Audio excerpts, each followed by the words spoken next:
Welcome back to the Non-Dual Lectionary, and this week we have the last Sunday in Epiphany, otherwise known as the Transfiguration of our Lord. And this gospel lesson tells the Transfiguration story, from Luke at least, slightly different from in the other gospels.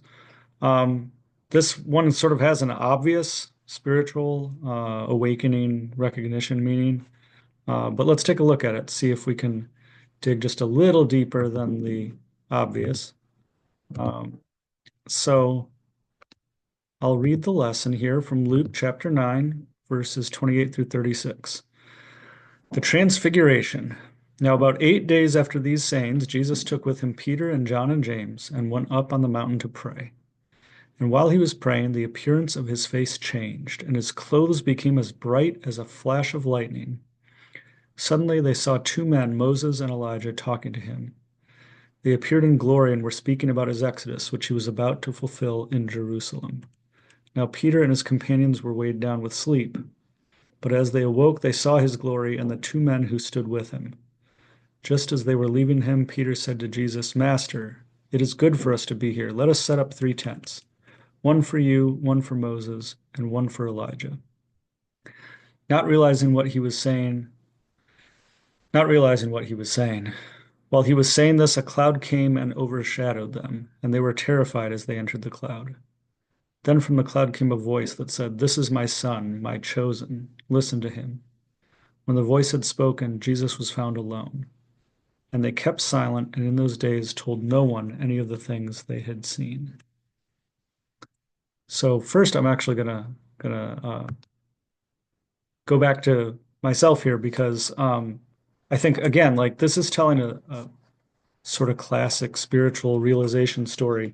Um, Not necessarily one I've experienced myself, so I turn to Adyashanti here, his book Resurrecting Jesus, where he has a discussion directly about this, the Transfiguration story. Um, and he talks about it in terms of an experience he had himself, and it's many pages long. I'm going to summarize, but he talks basically about how there's an initial awakening experience that many of us have, that recognition, that realization of no self or non-dual oneness with everything. And then there's a further journey still, further journey of what he calls trials, tribulations, right? Tests. You can think of it as tests, or you can think of it as deepening, right? Where's the rubber meet the road with this? And we see this in the Jesus story as well, and we'll see it more going forward. Um, but then Adya talks about the transfiguration as sort of a maybe a striking one like in this story, but maybe something more subtle. But in any event, a kind of realization, um, recognition of like a sort of alignment in one's entire being. That's the way he talks about it. And again, I can't claim to have had that experience myself, so I'm not going to try to give too much about that on my own. But I recommend again Adyashanti Resurrecting Jesus for at least one take on that. But I'll point to a few other things too here. First, this is one of those, and it happens a lot in the lectionary, right? Where we start with now about 8 days after these sayings. Well, what was that, right? And if you look earlier in Luke chapter 9, this is Jesus actually foretelling his death and then um, talking to his disciples in a few different ways. The line, and we'll come to it in another lesson, but those who try to keep cling to their life will lose it. Those who lose their life for my sake will save it. He says even in this lifetime, people will have that realization themselves. So I think a couple things there. I think that's indicative of Jesus kind of fully embracing um, emptiness, the non-dual, the death of the ego self, right? I mean, the foretelling of the physical death, but really fully accepting and understanding the death of the ego self, which I think it is part and parcel with that transfiguration realization that Adi talks about and that we see in the story here. A couple other things. Moses and Elijah showing up, right? And Adi again actually talks about something similar in his own experience, but I like to those jump out at me as like a story of lineage there, right? Spiritual forebears. Jesus obviously puts himself in the Jewish tradition. He's always citing the Jewish scriptures, and here we have, two people who in the Bible also have an awakening experience story, at least one for each of them, and deepenings as well. So, we've got a lineage recognition here of both in relation to and following from those two. And then obviously we have these other two people, these other three people here, right? Peter, John, and James, who do not understand what's happening. They see, it's good for us. Let's keep this here. Let's build tents and we'll all, stay here forever. But not realizing what he's saying, right, is something beautiful there, right? About the whole one of the fundamental realizations is that we can't cling. It's that non-attachment, but it's not trying to be detached. It's the recognition that non-attachment is the way of the universe, is the way of reality, is the way it is what is, as I keep coming back to. Um, so Peter here doesn't realize what is, right? He wants to try to cling to this, and if we could just keep this going, this will be great. Um, but of course, someone going through a transfiguration after the awakening, after the experiences that follow, is going to understand that the clinging is not part of it. And then the cloud, right?